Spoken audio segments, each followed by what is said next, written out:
What does authenticity really mean? Well, first of all, before we talk about that, let's figure out what inauthenticity means. You know that's not such a word. But Karen Wright, in her article, Being Authentic in Psychology Today, describes inauthenticity, a vague feeling of dissatisfaction. So here's what I want to ask you. Share with me now. We're all in midlife. What does inauthenticity mean to you? She says it's a vague feeling of dissatisfaction in midlife. What do you think it means? Anybody want to share? You can. You can share. Anybody want to? What is inauthentic? A vague feeling. Operating outside your core values and you know it. Bingo. Thank you, Suzanne. Yes, operating outside of your core values. It's like being in a square peg in a round hole. It's like acting according to other fixed values that people have about you, but that's not really who you are. I call being inauthentic having this vague feeling on my shoulder, this voice saying, you know that's not you, but you don't know what to do about it. Doing things that are not indicative of who you are, that's what she means by inauthentic. She also says that it's like in midlife, it's a crisis. I don't believe in the word crisis. To me, midlife is not a crisis if you know who you are. I really, truly believe that. So inauthenticity is walking down this road in midlife and you see, you know, I'm not supposed to be going there. A girlfriend of mine, we went to lunch and she said, okay, Barbara, we got 15 minutes. In 15 minutes, all we're going to talk about are medications, what surgeries we had, doctor's appointments, and then we're done, okay? And I started laughing. I said, how did you know? She said, because we always do that as we're growing in midlife. She says, nothing wrong with talking about our physical issues, but that's not who we are. So what is authenticity? What is it? We know what being inauthentic is not. Authentic living is this. The only way I can describe it is through poetry and through authors with quotations. So let me give you two quotes. Here's one I love. Authenticity means being the first-rate version of yourself, then the second-rate version of somebody else. I love that. You'll never guess who said that. Judy Garland. Yeah, Judy Garland was her quote. Here's another quote by a poet and an author. She says, being authentic is living a truthful life, not doing the work you hate, but doing the work you love, being truthful to yourself. That's authenticity. That was written by Grace Paley, who's an author and a poet. And I love that.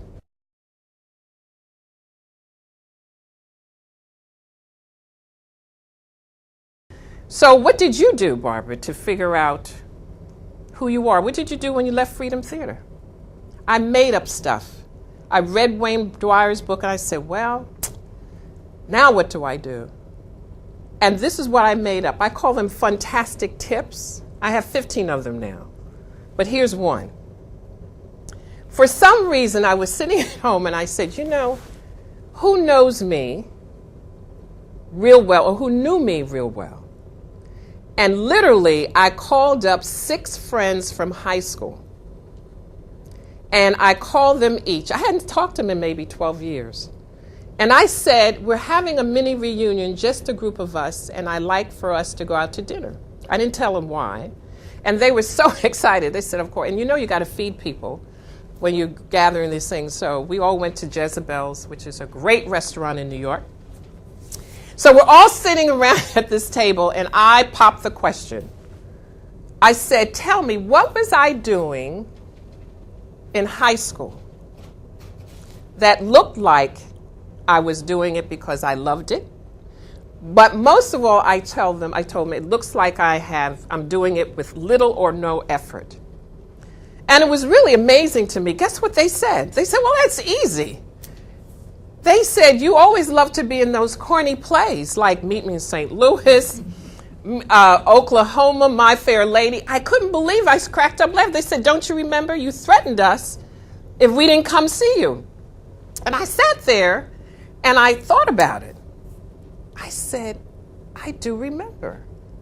And you know what I thought about, which people do ask me, well, how come you forgot?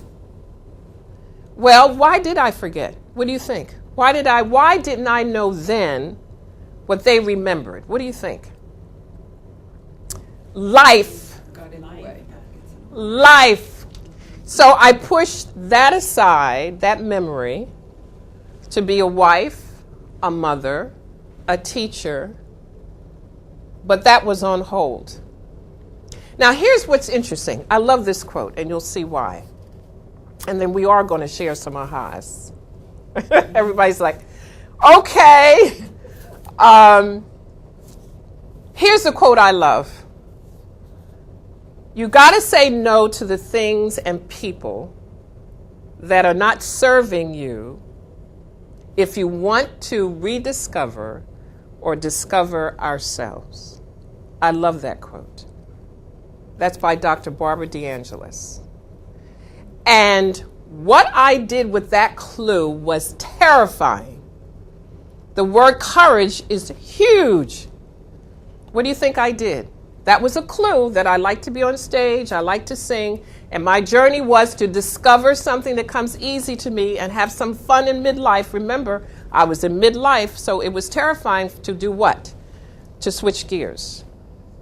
But I was planning while I was working. I didn't quit a job. I actually designed this purposely so that when I was in early retirement, I would be doing what I love to do.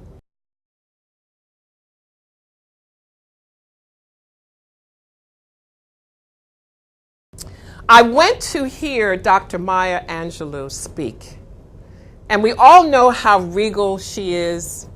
I love to hear her speak. I've read her books, and I had an opportunity to go hear her speak with 800 women in the auditorium. It was huge. She gets up to the lectern and she says, welcome. And as she begins talking, you know, all ears, you're sitting on the edge of your seat with her wisdom. And out of the corner of her eye,